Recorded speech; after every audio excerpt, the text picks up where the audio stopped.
अभी का प्रकरण चल रहा है, वो 5 गाथाएं और 2 कलश से लिखना है। 3 गाथाएं अपन ने कब पढ़ी थी, और एक श्लोक पढ़ा था, एक पद छंद पढ़ा था परसों, और उसके बाद का एक छंद और 2 गाथाएं, 5 गाथाएं और 2 छंद, ये अपना केंद्र विषय है। आपको जो मैं बात करा रहा हूँ वो इन 5 गाथाओं का और 2 कलशों का है, लेकिन उसका थोड़ा बहुत आगे और थोड़ा बहुत पीछे, कि जिससे आपको उसका संदर्भ सेट हो सके। इसलिए आप जब पाठ के समय भी पाठ के समय का समय बेकार नहीं समझकर सर्वोत्कृष्ट समझकर इसको ध्यान से देखें, क्योंकि बहुत सरल भाषा में है, वह आपकी समझ में सब आ सकता है। और मैं सर्वोत्कृष्ट क्यों कह रहा हूँ, क्योंकि अब जो मैं बोलूँगा उसमें मेरी बातें भी बहुत होंगी, लेकिन वो तो केवल आचार्यों की बात है। 5 गाथाएं पढ़ी हमने, उसका प्रधानवाद तो इसलिए हिंदी में पढ़ा कि जिससे आपको सरलता से उनका भाव ख्याल में आ जाए। कलश भी हिंदी में इसलिए पढ़े कि जिससे आपकी समझ में भाव आ जाए। तो वो बात तो केवल आचार्यों की है, और अपन जो अभी पढ़ेंगे वो आचार्यों की भी होगी, कुंद की भी होगी, अमृतचंद्र की भी होगी, देवचंद जी ठावरा की भी होगी, पंडित राजमल जी की भी होगी, बनासीदास जी की भी होगी, गुरुदेव श्री की भी होगी, मेरे भी थोड़ा नाम में छोड़ा। इसलिए वो सर्वोत्कृष्ट समय समझकर उसको आप फालतू का समय नहीं माने। यहाँ ये कहने की जरूरत इसलिए नहीं है क्योंकि आप पहले गुरुदेव श्री के प्रवचन में उपस्थित रहते हैं, इसलिए बीच के समय में सब आप पूरे लोगों की उपस्थिति रहती है। दूसरी जगह तो मुझे बार बार ये कहना पड़ता है कि आप इतना समय काट के लेट आते हैं, अभी तो पाठ हो रहा होगा। तो वहाँ मुझे ये आचार्यों की बात है, इसको तुम कम महत्व मत दो, क्योंकि रोजाना आपको जो बात हम 5 दिन में कहेंगे वो आगे पीछे के प्रसंग के साथ सुनने को मिलती है, और आपका उपयोग उसके लिए पूरी तरह तैयार हो जाता है। आपने कल 3 गाथाएं पढ़ी थी, और उन 3 गाथाओं में क्या कहा है इस पर भी चर्चा आपने की थी। अब अपन आज आत्मख्याति टीका में अमृत उसका क्या अर्थ करते हैं। देखो, इसमें अत्यंत स्पष्ट शब्दों में ये बात कही गई है कि धर्म नाम की यदि कोई चीज इस दुनिया में है तो बंध और आत्मा को जुदा जुदा जानकर और बंध से विरक्त होकर आत्मा में पहले उसको अलग जानो, फिर मानो, और फिर उसमें जम जाओ। ये धर्म है। इसके अलावा धर्म के नाम पर जगत में जो कुछ चलता है उसके लिए मैं कोई अपशब्द नहीं बोलना चाहता हूँ, क्योंकि उसमें जनागम में वर्णित वो सब बातें भी हैं, शामिल हैं उसमें, जिनको जनागम में व्यवहार से धर्म कहा है। भगवान की जीवनी में व्यवहार से धर्म आया, उनको ने व्यवहार से धर्म कहा। अब मैं उसको कोई गालियां देकर तो सीधे कुंद को गाली देना नहीं हो जाएगा। जब कुंद कहते हैं व्यवहार देव भाषति जीवो देहो अवधि खलु हिप्पो और नदु निष्ठय जीवो देहो भी कदापि एक अट्ठो, तो दोनों लेने कुंद की ही है। मैं एक कहूँ के व्यवहार में जो ये कहता है कि जीवन देह एक है, ये सर्वथा गलत है, झूठ है, झूठ का पुलंदा है। तो इस गाली सीधी कुंद कुंद में जाती छाती पे बैठती है।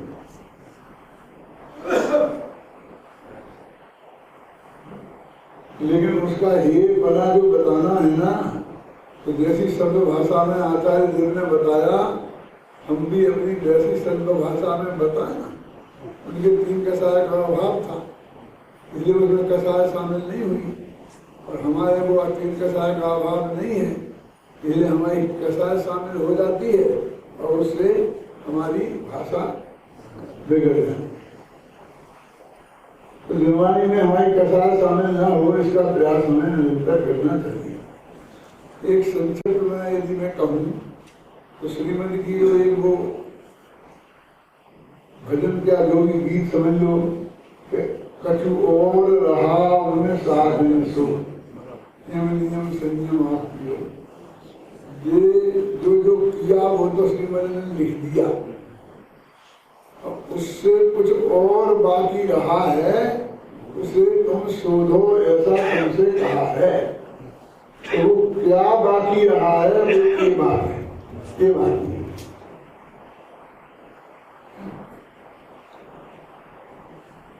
मैं टोड़ा में हमारा भवन जिस दिन गया था, यहाँ से 45 साल पहले, 45.5 साल पहले, तो सबसे पहले जहाँ मैं ऑफिस में बैठता था, भगवान जी से तब तक बैठता था, तो मैंने बिल्कुल अपनी निगाह के सामने मेरी गर्दन ऐसे से ऐसी हो तो मुझे वो लिखना चाहिए। एक पद मैंने श्रीमद का लिखा रखा था, याद आपको याद हो? जहाँ आप बैठते थे आपके माथे पे बस, और मेरी बिल्कुल आंखों के सामने। मेरी दृष्टि में ये बात इतनी महत्वपूर्ण है, इसके लिए मैं ये बात कह रहा हूँ। पुण्य तो कहते कछु और रहा उन साधन से, यम नियम संयम आप कियो, ये सब किया ना, अथाग बहिराग लियो, और बहुत बहुत बातें उसमें लिखी हैं, वो मेरे से ज्यादा आप जानते हैं, समझे ना।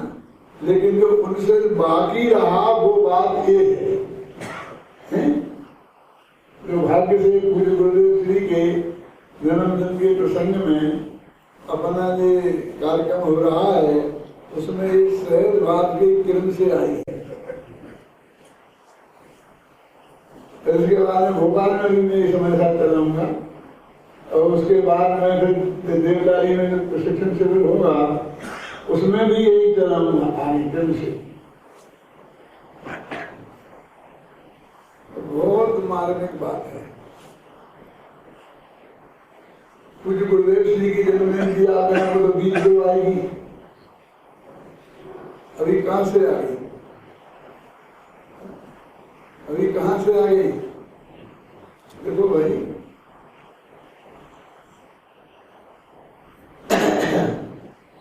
ये अंग्रेजी के महीने के हिसाब से गुरुदेव श्री का जन्म 21 अप्रैल को हुआ, तो किसी ने निकाल के देखा है वो।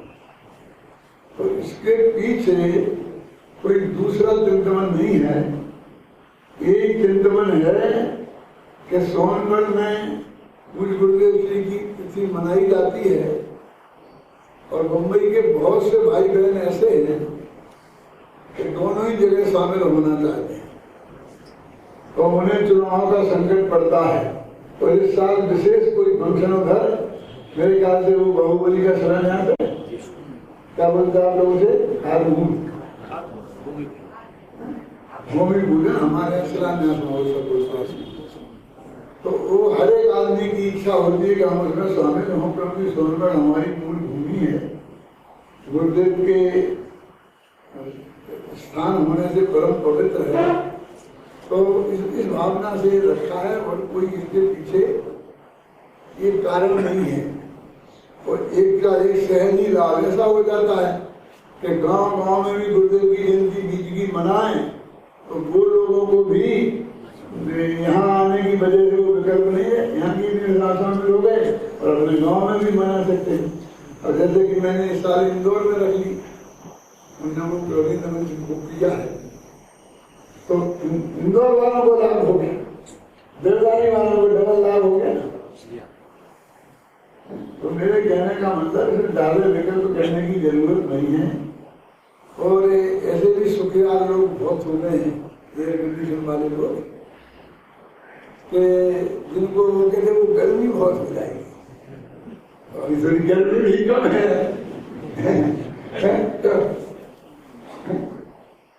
रात में बिजली भी चली जाए, पंखा भी नहीं चले तो भी आराम से सो सकते हैं, निकल कर। आवाज तो सुखियार लोग होना 24 घंटा एसी में रहने वाले, तो ये सब दृष्टि से ठीक है। और फिर भी आप लोगों को कुछ गड़बड़ लगे तो आगे सोच लेंगे, कोई ऐसी बात नहीं है। सोचने की गुंजाइश तो सदा ही विद्यमान है। तो पूज्य गुरुदेव श्री के जन्म दिवस के संदर्भ में ये जो प्रकरण अपना आया है वो बहुत ही मार्मिक है। देखो भाई, मैं आत्मख्याति की टीका पढ़ना चाहता हूँ, लेकिन फिर भी मैं आपसे एक दफे अभय जी 81वां कलश और 95, 96 और 97 गाथा पढ़वाना चाहता हूँ, जिनका मैं अर्थ है वो। अब आप इन दोनों में बहुत ध्यान देना है, तो इसका अमृत ने क्या अर्थ किया है वो आपके ख्याल में आएगा। 81 बने तीन वही गाथा 295, 96, 97, पृष्ठ 148। जीवो बंधो यतः छिज्जन्ति सलक्षणे निययेहिं बंधो छेदत्तौ शुद्धापायगे तवो कहसो खिप्पति अप्पा पर्णाये सोदुखिप्पदे अप्पा जह पर्णाय विभक्तो तह पर्णायेव घेतव्यो पर्णाये घित्तव्यो जो चेदासो अहं तुणिच्छयदो अवशेषागे भावा ते मध्य परे तिलादवा। कलश 181।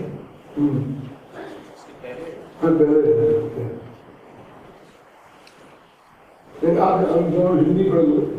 हाँ, मैं वो संस्कृत भी पढ़ने मजा आती है। प्रज्ञा क्षेत्रीशितेयं कथमपि निपुणैः पालिता सावधानैः सूक्ष्मेतः संधिबन्धे निवर्तति रभसादात्मकर्मो भयस्य आत्मानं मग्नमन्तः स्थिरविशदयसतामि चैतन्यपूरे बन्धं चाज्ञानभावे नियमितमभितः कुर्वती भिन्नभिन्नौ बन्धं चाज्ञानभावे नियमितमभितः कुर्वती भिन्नभिन्नौ सूक्ष्मयन्तः सन्धि में अति तीक्ष्ण प्रज्ञा चैनिको अति निपुणता से डाल कर अति निपुण जनने अति भिन्न करके आत्मा से आत्मा में जम गए वे विवेकी धन्य है वे भव जलधि से तर गए वे विवेकी धन्य है वे भव जलधि से तर गए। देखो अभय जी ने तो पंडित हिम्मत भाई की याद दिला दी।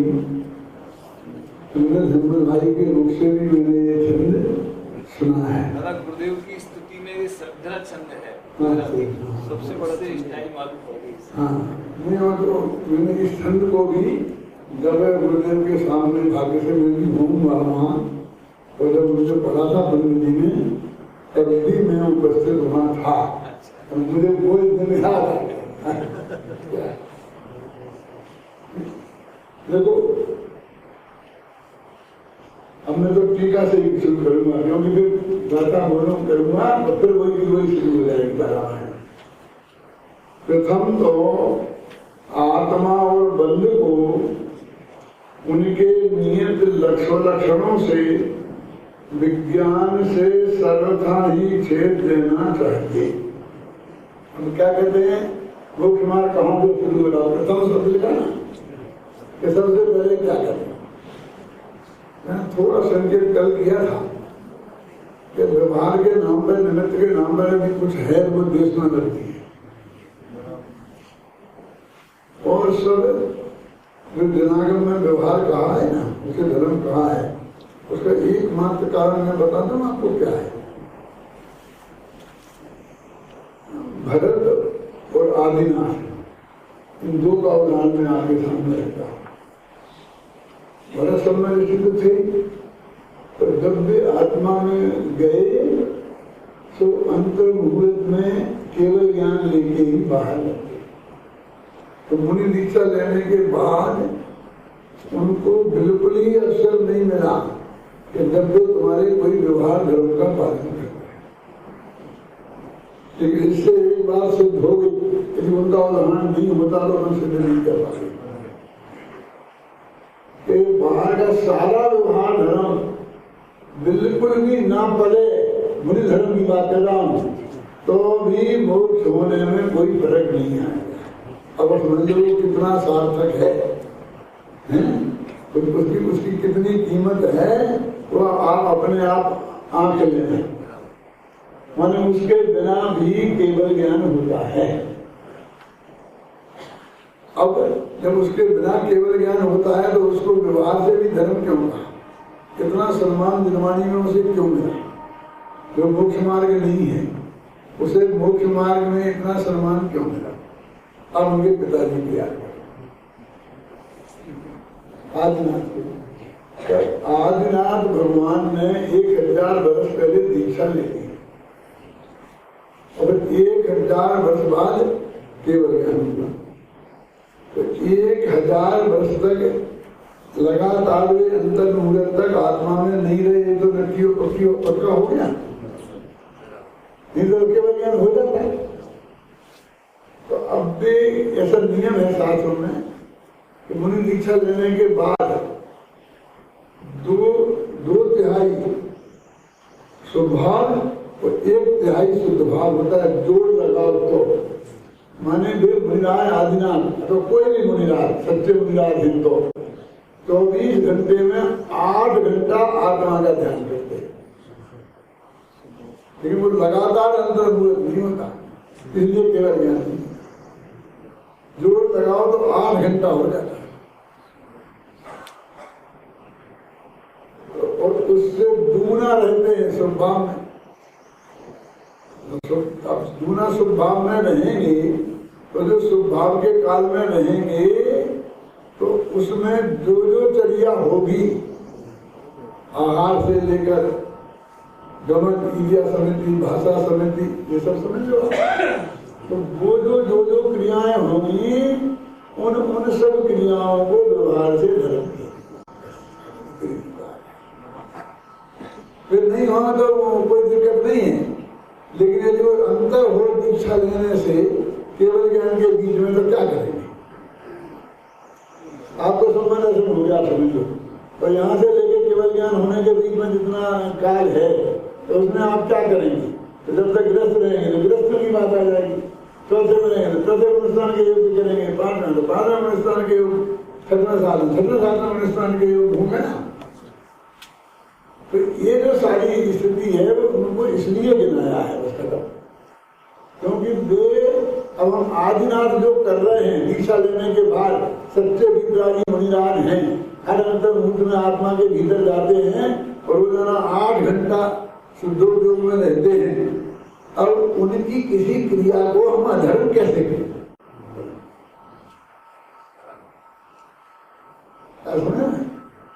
कभी आहार को निकले, जब ध्यान के जो कुछ भी करें, कोई भी मुनिराज है और अब लोग शुभ भाव में आ गए, शुभ भाव में आते ही डंडा मार मार के भगा से। अरे भाई, तीन कसाय के अभाव रूप शुद्ध परिणति उनके तब भी विद्यमान है। आप समझे, वो आप ऐसे नहीं है कि वो बिल्कुल जीरो हो गए हैं। आज हमें इनकम नहीं हुई तो क्या होता है, मेरे पास जो करोड़ों की संपत्ति बाप दादों की और मैंने भी कमाई थी, वो तो है ना मेरे पास। क्यों? आज आपको दान देना हो और आज तो कमाई बिल्कुल नहीं हुई, घाटा हो गया 10-5 लाख का, तो आप दान दे सकते हैं नहीं? कि अरबों तो मेरे पास है ना कमाई के, तो आपके चेहरे पर वो आता है नहीं, आना चाहिए ना। तो आप अभी उनको कितना हल्का क्यों मान लिए? क्योंकि तीन कसाय के अभाव रूप शुद्धि उनके अंदर विद्यमान है भाई साहब। तो परिणति पे आपका ध्यान ही नहीं जाता, जो असली चीज है। अब असली क्यों कह रहे हो? इसलिए कह रहा हूं कि जो गुणस्थानों में कर्म की बंदी की विच्युति वगैरह होती है ना, अगर विच्युति, अभी मैं इतना मान के चलता हूँ, कभी जो यहाँ क्लासें चलती है गुजरा की और लोगों की, कर्मनियों की, तो आप सब लोग इतनी बात तो जानने ही लगी होगी। जो परिणति के हिसाब से हैं, उपयोग के हिसाब से नहीं। माने चौथे गुणस्थान में शुद्धोपयोग में भी हो, आत्मा का अनुभव कर रहा हो, तो भी जिन कसरायों का, जिनका कर्मों का बंध होगा, और वो छठवें गुणस्थान में वो शुभ भाव में है और उसके नहीं होगा। और ये बंद नहीं होना, और निर्जरा कि उससे असंख्य गुणी निर्जरा उसके गुण। चौथे गुणस्थान वाले को आत्म ध्यान करते समय जितनी निर्जरा होगी, उससे कितनी? असंख्य गुणी नहीं, असंख्य गुणी में असंख्य गुणा और लगा। असंख्य में असंख्य का गुणा करो। क्यों? क्योंकि सर्वनिक दृष्टि श्रावक और वृत्तानंद वियोजक और फिर आता है मतलब आप समझे ना, वो असंगुणी होती चली गई ना। तो आप जिसको तुम ऐसा तुच्छ कह रहे हो, तो उपदेश देकर गुस्सा करते अपने शिष्य को कि तुमने ऐसी गलती क्यों की, जाओ सुख सागर वहीं खड़े रहो जहां तुमने उनसे वाद किया था। कि साहब मेरे को पता नहीं था, आपकी आज्ञा मैंने सुनी नहीं थी, सवाल मेरी आज्ञा का नहीं है। क्या सुख सागर को ये भी समझाना पड़ेगा कि रास्ते चलते किसी से वाद नहीं करना चाहिए। सुख सागर की सुख सागर उपाधि थी, नाम नहीं था। जिस दिन एक सभा में मैंने तुम्हें सुख सागर की उपाधि दी थी, उस दिन मैंने ऐसा नहीं सोचा था कि तुमको भी मेरे आज्ञा की जरूरत थी। तुम्हें तो अपने विवेक से भी ये निर्णय कर लेना चाहिए था कि रास्ते में चलते किसी से वाद करना अच्छा नहीं है। पंचम काल के मुनिराज को भी इतनी बात तो खबर थी क्या कि किसी से वाद नहीं करो। क्या है ना? तुमने क्यों किया? उस वक्त भी उनकी उनसे कई समृद्धि हो तो, नहीं तो भगवान ही मारे गए।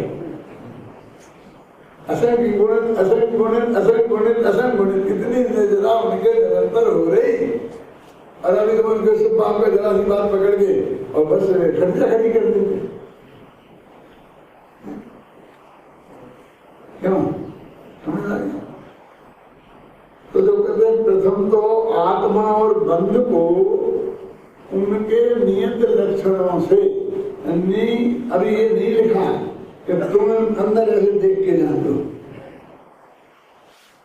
कि दोनों के लक्षण क्या हैं। तो लक्षण जानने के लिए दिन सिद्धांत प्रतिष्ठा पढ़नी पड़ेगी। आगम में से कई लक्षण दोनों के जानोगे कि नहीं जानोगे? मानवे वहां से बात शुरू कर दे। क्यों? ये असली कारण तो ये बनेगा, नियत लक्षण जानकर, उनके तो लक्षण नियत है और आगम में लिखे वो भी तुम्हारे अनुभव में नहीं आएंगे लक्षण तुम्हारे पास, अनुभव तो उसके बहुत बाद आएगा। नियत लक्षणों को जानकर विज्ञान से सर्वथा ही छेद देना चाहिए। अब जानने का काम कैसे होगा? विज्ञान से। विज्ञान पहले विज्ञान को, विशेष प्रकार के ज्ञान को विज्ञान बोलते हैं, व्यवस्थित ज्ञान को विज्ञान बोलते हैं, सिस्टमैटिक स्टडी, उनका नाम विज्ञान। तो कहते हैं कि वो जो शास्त्र में लिखे हैं, गुरु ने समझाए हैं, उन लक्षणों से इन दोनों को जानो और जान कर अब कहते हैं इन्हें छोड़ देना चाहिए। अब छोड़ देना चाहिए मैंने क्या करें कि वे तो वहां के वहीं रहेंगे, तेरे ज्ञान में ही ये जान लिया कि ये छोड़ने लायक हैं, और अब तूने वहां से उपयोग हटाकर, अभी तो दोनों को जान रहा था ना, और अकेले आत्मा को जानना शुरू कर दिया, इसका नाम है उन्हें छोड़ देना। तो छोड़ देने की क्रिया में भी तेरे को बाहर कुछ नहीं करना है, वो भी तो ज्ञान के अंदर ही ज्ञान नहीं होगी। अपर कहते हैं कि अपने ज्ञान को ग्रहण करना चाहिए, फिर अब क्या करें? क्या बार बार मेरे लिए पूछता है, अब हिंदी में तो रहा नहीं जाता है, तो क्यों बाहर आ जाता है, अंदर पहले ही आ जाता है, बाहर आ जाता है तो आगे नहीं। क्यों?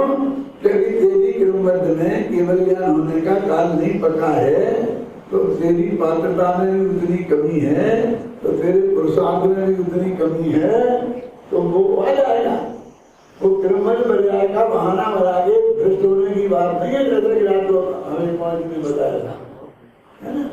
इसमें भ्रष्ट होने की बात क्या है? ये तो भ्रष्ट हो गए, भ्रष्ट माना उपयोग भ्रष्ट हो गए, अब भ्रष्ट का अर्थ वो समझ लेते हैं दुनिया में जो भ्रष्ट का अर्थ होता है।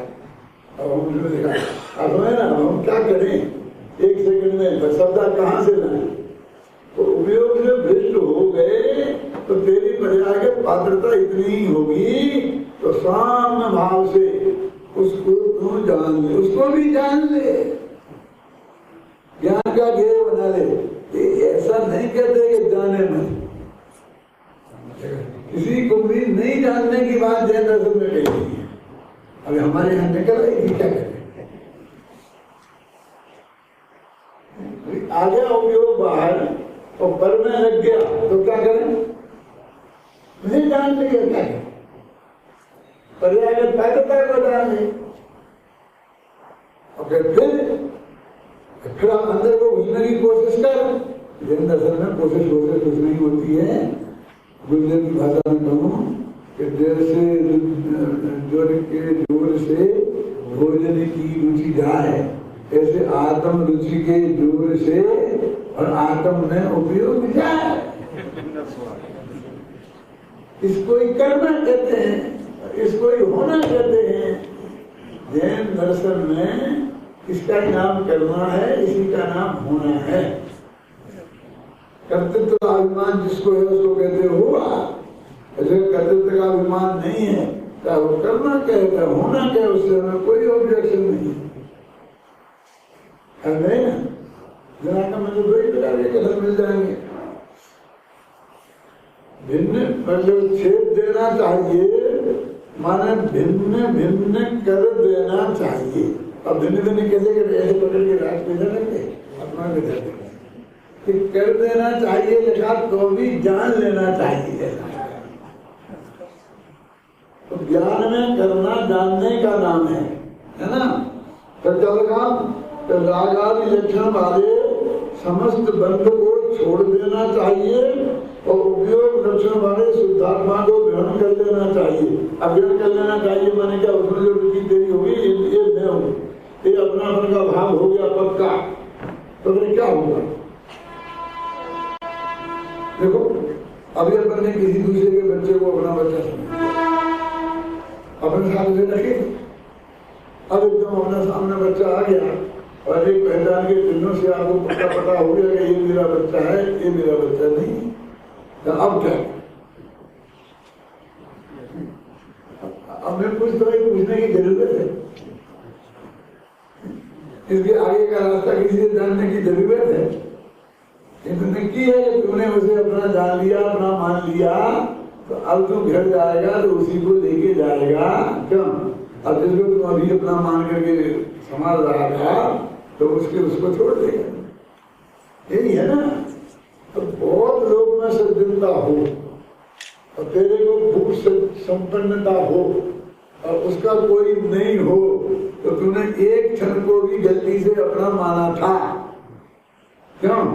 और उसे संभालने वाला कोई नहीं हो तो कदाचित उसकी भी किसी छात्रावास में भर्ती करा दे, खर्चा खुद उठा ले, उसे पढ़ने लिखने की व्यवस्था करा दे, कदाचित अपने भी घर में ले जाए और उसका पालन पोषण करे, सब कुछ करे।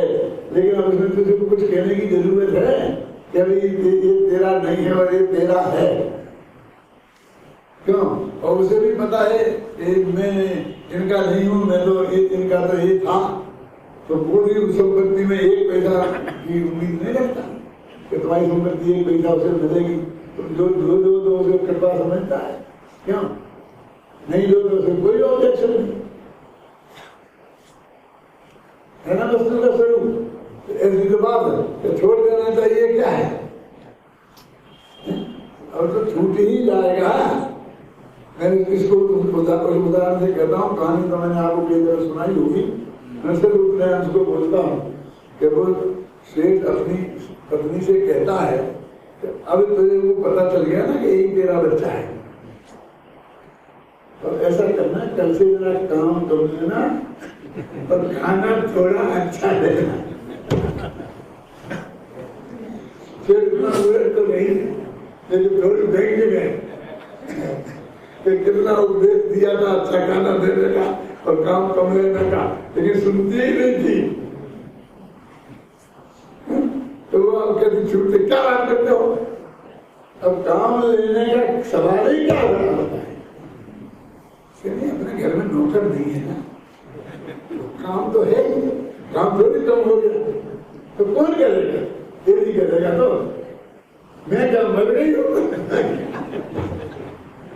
ये सारा काम खुद करने को तैयार, और अच्छा खाना थोड़ा थोड़ा, और तो मैं सारी जिंदगी की कसर निकालूंगी कि ज्यादा कसर मत करना, लेकिन आगे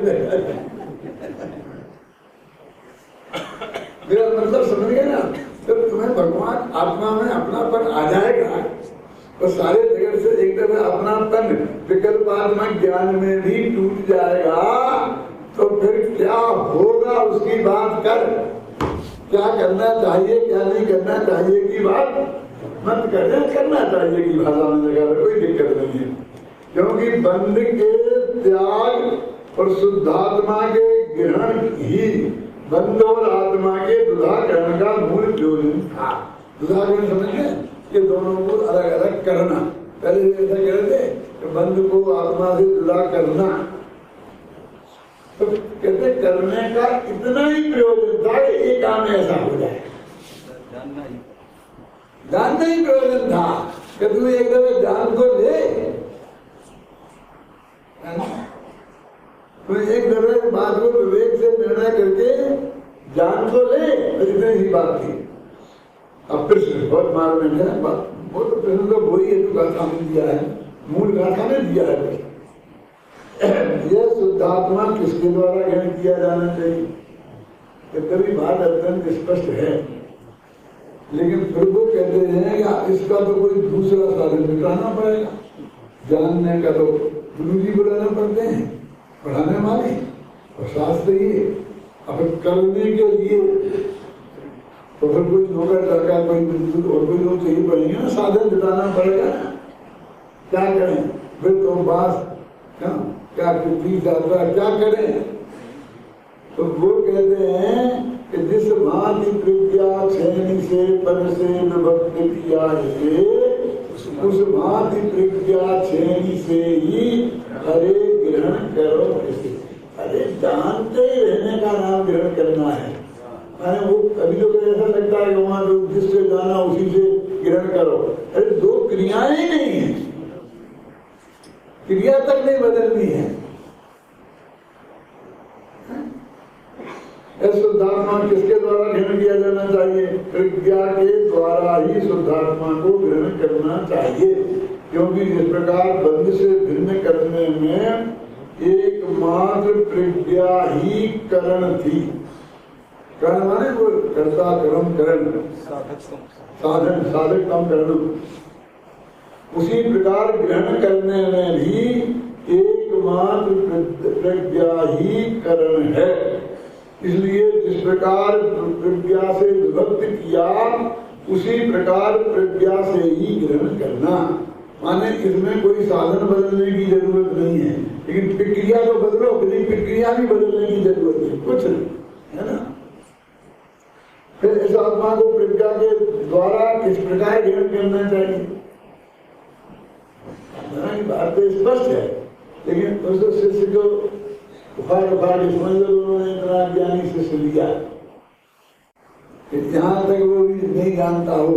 माने ये वर्षों से पूज गुरुदेव के समागम में रहे, वो देवदारी जाते हैं और समझकर जाते हैं, लेकिन जो पहली दफे आए हैं उनसे कहते घबराना नहीं, ये बहुत आगे बढ़ गए और तुम पीछे रह गए, क्योंकि तुम्हें कुछ पता ही नहीं है।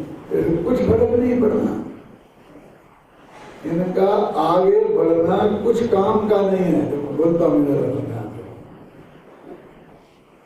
आप भी इनके साथ हो सकते हो, इनके क्या हमारे सबके साथ। क्यों कि काम तो वो जो करके इन्हें कर लिया, वो तो कुछ करने उसके बिना तो काम होता है। जैसे राजनाथ ने इतना किया था और भरत ने अंतर्मुख नहीं कर दिया, इसलिए कोई चिंता की बात नहीं है। लेकिन इतना तो करना ही पड़ेगा, गुरु और शास्त्र के माध्यम से पहले दोनों का स्वरूप समझना पड़ेगा, स्वरूप समझना लक्षण समझना पड़ेगा, और उसके माध्यम से दोहा कहने की प्रक्रिया करनी पड़ेगी। तो ये प्रक्रिया उसके बिना भी की जा सकती है।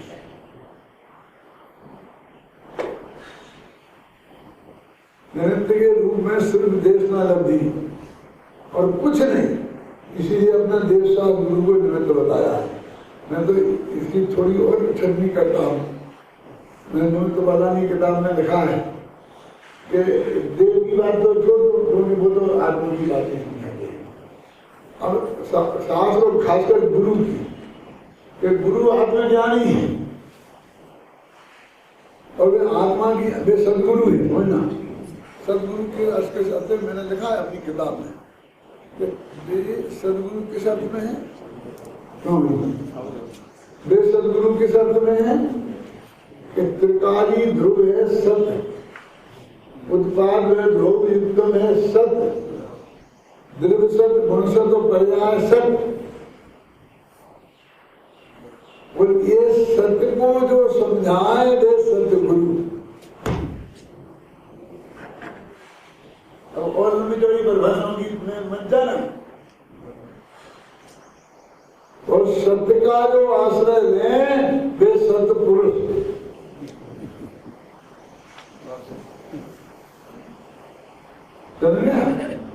अब मैं क्या बात कह रहा था कि धर्म दिगंबर दीपरागी संत मुनिराज हैं। अब सदगुरु तो हैं उनकी तरफ से। तो अब यदि वे सत्य को नहीं समझा रहे और दुनिया की बातों को समझा रहे, तो उस अपेक्षा वे सदगुरु नहीं। मैं गुरुदेव पे कहना चाहता था, लेकिन मैंने मुनिराजों पे ही कहा, क्योंकि फिर आपको थोड़ा पता लगता। यदि गुरुदेव भी त्रिकाली जो भगवान आत्मा की बात को छोड़कर और समझाने लग जाएंगे, तुमको यहाँ परमात्मा मंदिर बनाना चाहिए, अच्छी बाउंड्री करना चाहिए, आने वाले लोगों का सत्कार करना चाहिए, सबसे बढ़िया व्यवहार करना चाहिए, साधन को साधन से वात्सल्य होना चाहिए, हर एक को अपने यहाँ आवकार देना चाहिए। समझा रहा है ना गुरुदेव, मैं कोई बातें कह रहा हूँ जो उन्होंने समझाया है, लेकिन वो इसके कारण सदगुरु नहीं मिले यहाँ पर।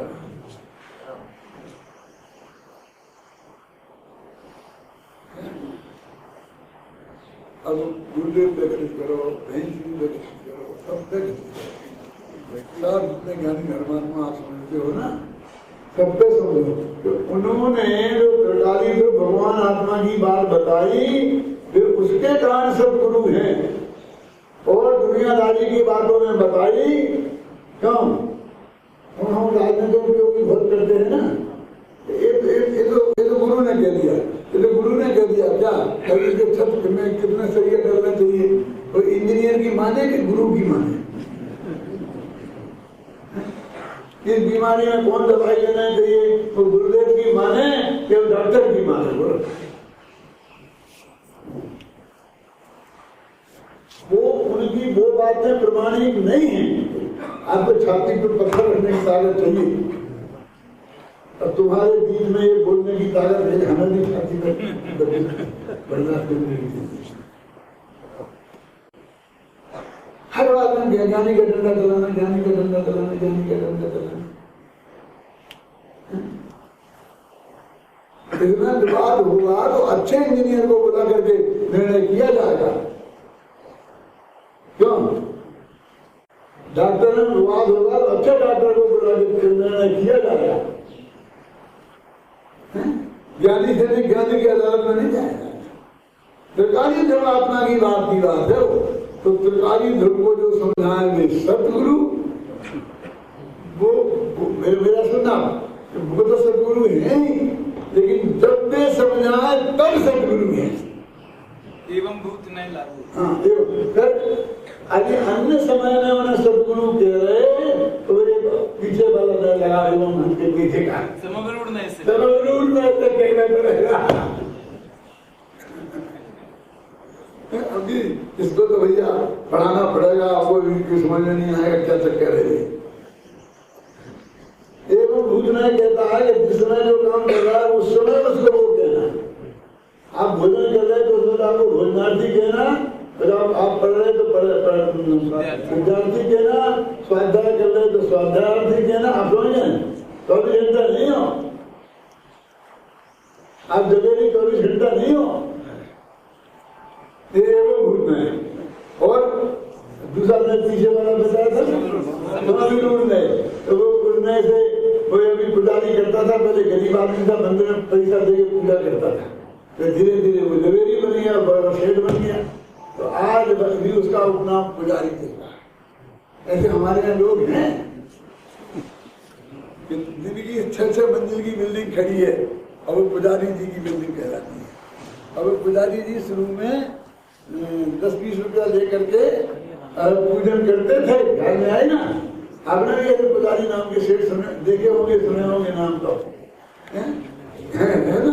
मैं किसी का नाम नहीं लेना चाहता हूँ, लेकिन हमारे यहाँ 10-20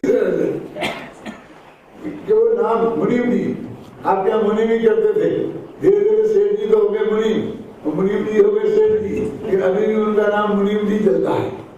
मुनीम जी की बेटी पे 100 मुनीम काम करते हैं। कौन सा है?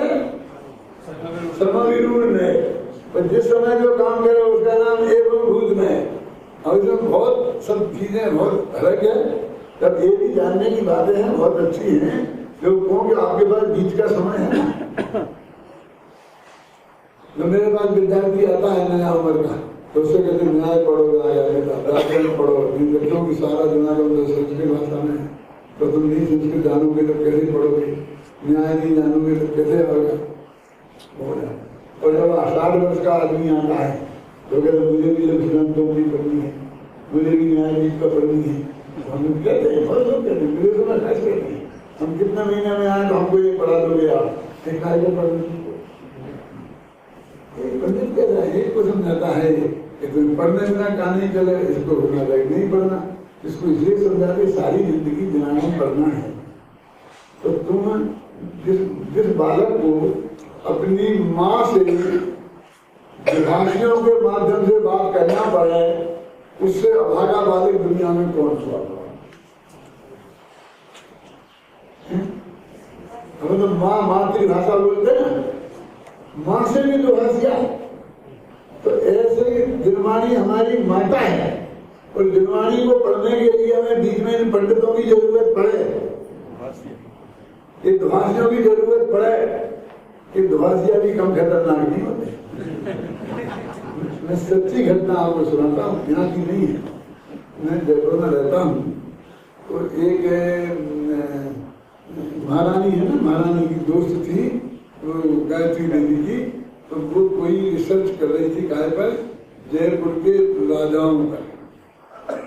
तो उसे खूब चलाया गया था, बड़े उदार थे, पिता की बहुत सेवा करते थे, ऐसा करते थे, ऐसा करते थे, उन्होंने ये बनाया पिता के लिए, बहुत उसके दिमाग में भर रखा था। अब बोली मेरे सब धर्मों का मुझे अध्ययन करना है, तो सब धर्मों के विद्वानों को बुलाया। तो मेरे दादी निमंत्रण आया कि जैन धर्म के बारे में आप नहीं बताओ। मैंने कहा ये तो अंग्रेजी जानती, मैं अंग्रेजी जानता नहीं हूँ, तो हिंदी में तो दुभाषिया रखना पड़ेगा बीच में। तो एक जो उनके यहाँ अपने वकील थे अपने जैन समाज के, वो उनके सर्विस करते थे, उनके सब बकाला के काम देखते थे, तो उनको दुभाषिया बनाया। अब वो बैठी, महारानी भी बैठी, वो भी बैठी, वो दुभाषिया बैठे। अब वो पूछे कि भाई यहाँ के राजाओं लोगों का सब धर्मों के प्रति कैसा व्यवहार होगा, सब समान रूप से व्यवहार था, देता होता। तो मैंने कहा नहीं, ऐसा नहीं है। जयपुर में ही टोलरमल, पंडित टोलरमल की हत्या की हुई है, माधव सिंह ने हत्या कराई है। अब वो वकील एक अनुवाद करके नहीं बताया, हाँ ये कह रहे हैं कि बहुत अच्छा है, बहुत अच्छा है।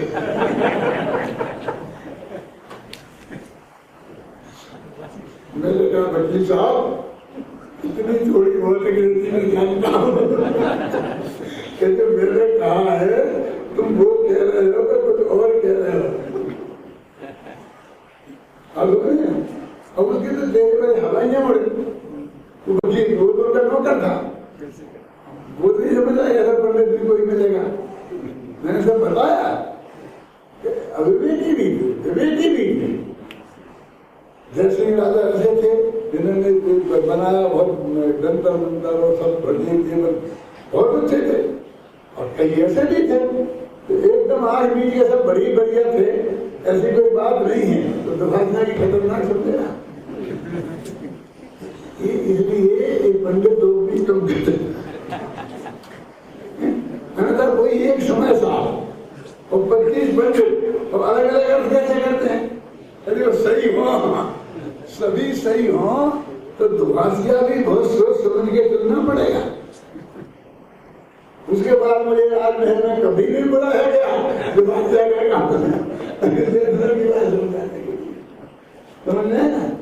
इसलिए सबसे बढ़िया बात है, मैं उन बच्चों से कहता हूँ कि बेटा तुम्हें दुभाषिया की जरूरत नहीं पड़े, और फिर बुजुर्गों से कहता हूँ दुभाषियों से काम चला लेना। अब के चक्कर में मत पड़ो, सीधा त्रिकाली ध्रुव समझो और आत्मा में डुबकी लगाओ और संबंध की प्राप्ति करो और अपना कल्याण कर लो, क्योंकि तुम्हारे पास समय नहीं है। अभी इनकी भी एक बहुत बड़ी बीमारी है, मैं नाम नहीं बताऊंगा, लेकिन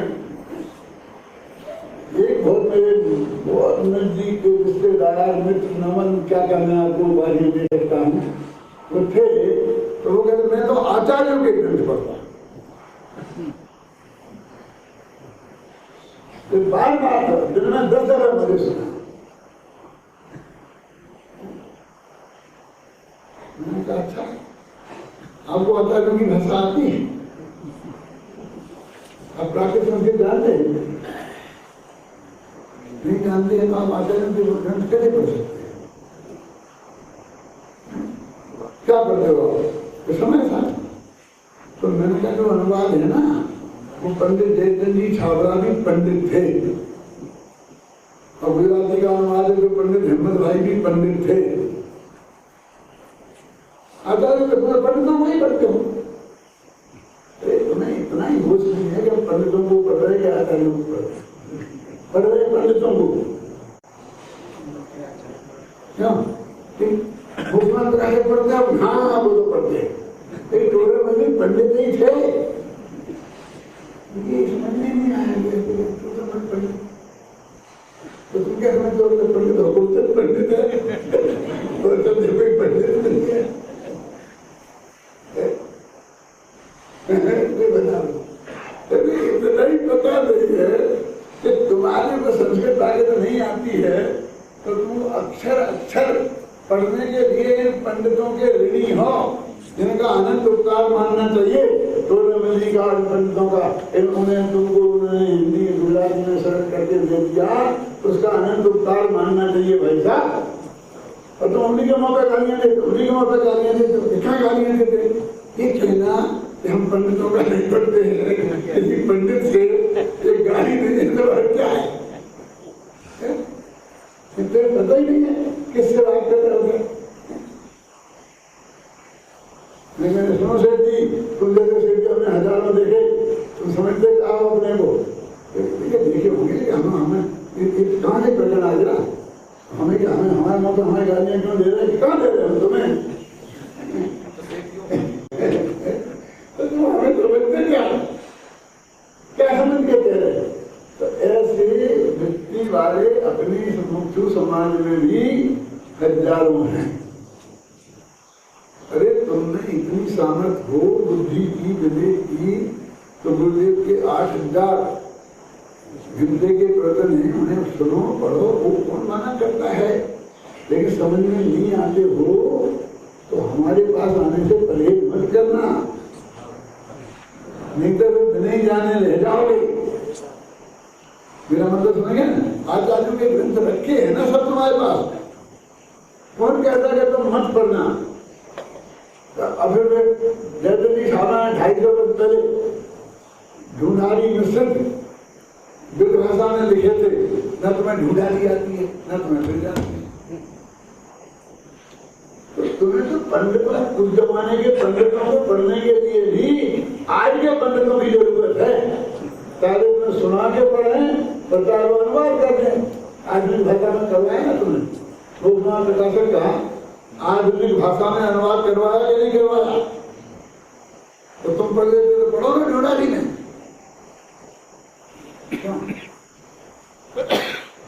अरे भैया 12 कोस पे पानी बदले और 12 बरस में बानी। यहाँ से 12 कोस आगे जाओगे तो पानी का स्वभाव बदल जाएगा, यहाँ का अच्छा होगा वो खराब होगा। और 12 बरस के बाद में हर भाषा चलनी होती रहती है, और अंग्रेजी के सब आज हिंदी कैसी होगी मिक्सर, बम्बई हिंदी बिल्कुल आ गई है।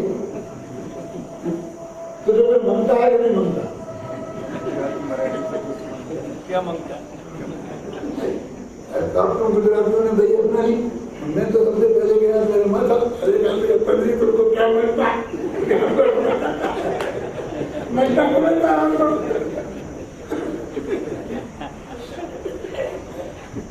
अरे आपको क्या चाहिए?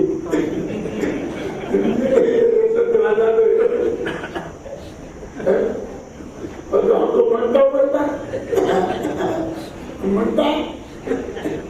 मनता तो भिखारी को बोलता है। कई गुरुदेव का प्रदर्शन सुना, बड़ा मनता है, बड़ा मनता है, बड़ा भिखारी है।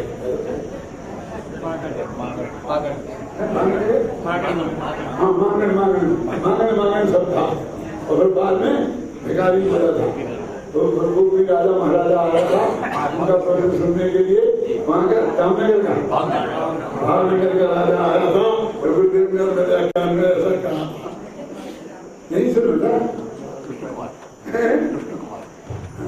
तो मेरे कहने का मतलब ये है कि अभी इतना भी अभी भाषा नहीं है, तो इसलिए इतना गौरव नहीं करना। जिसका सहयोग मिले, ऐसा सहयोग मिले जिससे हमको धर्म लाभ मिलता है, तो हमें ईमानदारी से प्राप्त करना चाहिए। और सब शंका बनना नहीं, ज्ञानी है ज्ञानी, तो बाकी पहले जनरल पढ़ लो, फिर बाकी ज्ञानी से कंपेयर कर लेना। अभी तो सामने वाले को समझ लो जितना समझना है ना, और बाकी गलतियां निकाल लेना। लेकिन अब बिल्कुल ज्ञानी के सामने बिल्कुल कोरे जाओगे तो वो बेचारा कैसे समझा है, क्या समझा है? समझे ना, इसलिए हमको विवेकपूर्वक ये बस सब बात को बहुत सामने भाव से समझना चाहिए। जो आगे खत्म करता हूँ मैं, कल भी इसी में निकल जाएगा। आत्मा को प्रज्ञा से किस प्रकार ग्रहण करना चाहिए?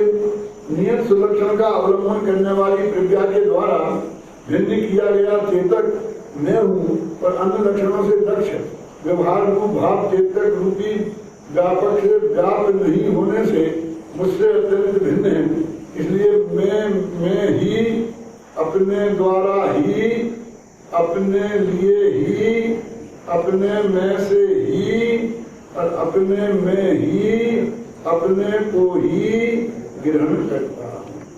अब क्या आगे जब भगवान वहां आगे कर्ण की बात, और इन्हें अधिकरण में जो कर्ण है ना, उनमें 6 ही कारण है कि अकेला कर्ण ही मैं नहीं हूँ। कर्ता भी मैं, कर्म भी मैं, करण भी मैं, संप्रदान भी मैं, अपादान भी मैं और अधिकरण भी मैं।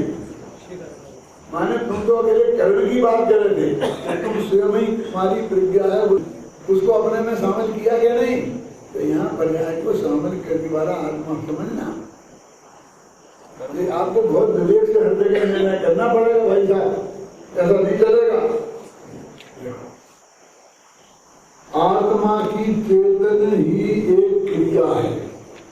अब चेतना क्रिया है, चेतना, इसलिए मैं ग्रहण करता हूँ, अर्थात मैं चेतता हूँ। ग्रहण करने का मतलब चेतता हूँ। आत्मा की एक क्रिया है, चेतना। तो चेतता हुआ ही चेतता हूँ, ये कर्म। चेतते हुए के द्वारा ही चेतता हूँ, चेतते हुए के लिए ही चेतता हूँ, और चेतते हुए ही चेतता हूँ, और चेतते हुए से ही चेतता हूँ, और चेतते हुए को ही चेतता हूँ। अब उन्होंने अभिन्न सत्कारक चेतना का खड़ा किया। अब और ये स्टेप और है। अब कहते हैं अथवा ना तो मैं चेतता हूँ, न चेतता हुआ चेतता हूँ। मैंने 6 कारक का निषेध किया। पहले एक कारक से 6 कारक मिले गए, फिर 6 कारक का निषेध करके मैं तो सिर्फ चिन्ह मात्र हूँ, है ना, नीचे लिखा ना क्या, मैं तो सर्व शुद्ध चिन्ह मात्र भाव हूँ। इस सर्व शुद्ध ज्ञान अधिकार का बीज यहाँ डाल। आगे सर्व शुद्ध ज्ञान आने वाला है। सर्व ज्ञान इसका अर्थ है, समझो, अभिन्न सत्कारक वाला, अभिन्न सत्कारक के भी पार, उसका नाम है सर्व शुद्ध ज्ञान। अब ये जो मैंने 2 गाथाएं पढ़ाई, अब आगे की जो 2 गाथाएं हैं जिनकी, तो बिल्कुल ऐसी की ऐसी इसकी टीका पढ़ना कर दे, बिल्कुल ऐसी की ऐसी रिपीट की है उन्होंने, जैसी वो चेतता वाली गाथा की रिपीट की है, ऐसी आंख बीच के बैठ एक कोमा फ्रेश का भी खड़े। अब चेतता की जगह जानता करना है, चेतता की जगह दर्शक करना है। पहली 2 गाथाएं हैं, इसके बीच में ये एक कलश है। अब उसकी अपन चर्चा करेंगे। एक बात और समझ लो कि ये गाथाएं मेरा दर चलता तो मैं 5 बजे धक्के की मिला देता। ये महाराज बीच में बैठे, एक कलश बीच में बैठा है,